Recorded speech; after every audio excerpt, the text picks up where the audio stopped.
নিয়ে তোমাদের সামনে চলে আসলাম। আজকে দেখাবো আলু পোস্ত। দেখো আলুগুলো কেটে ধুয়ে রেডি করে রেখেছি। এদিকে পোস্ত, লঙ্কা, কাঁচা লঙ্কা আর একটু টমেটো দিয়ে বেটে রেখেছি। এদিকে কড়াই বসিয়ে দিয়েছি, কড়াইটা গরম হয়ে গেছে। এবার তেল দিয়ে দিলাম, সর্ষের তেল, আর ফোড়নে একটু কালো জিরে দিয়ে দিলাম। কেটে রাখা আলুগুলো ভেজে নেব। সামান্য একটু লবণ দিয়ে দিলাম। এবার ভালো করে লাল লাল করে ভেজে নেবো আলুটা।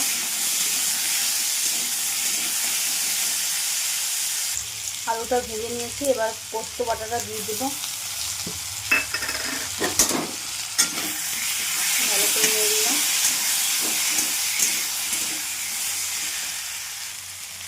সামান্য একটু হলুদ গুঁড়ো দিয়ে দিলাম।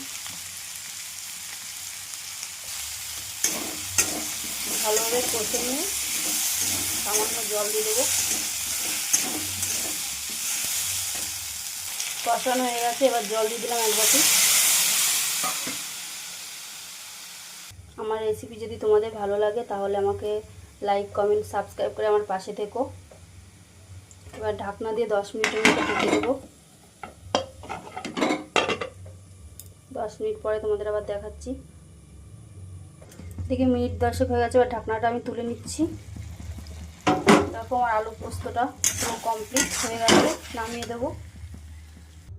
আলু পোস্তটা নামিয়ে নিয়েছি। দেখো কালারটা কত সুন্দর এসেছে, কোনো গুঁড়ো মশলা ব্যবহার করিনি। আর আমার রেসিপি তোমাদের ভালো লাগলে একটু লাইক, কমেন্ট করে সাবস্ক্রাইবের পাশে থাকবে। আজকের রেসিপি এই পর্যন্ত। আবার কালকে কোনো রেসিপি নিয়ে তোমাদের সামনে আবার আসবো।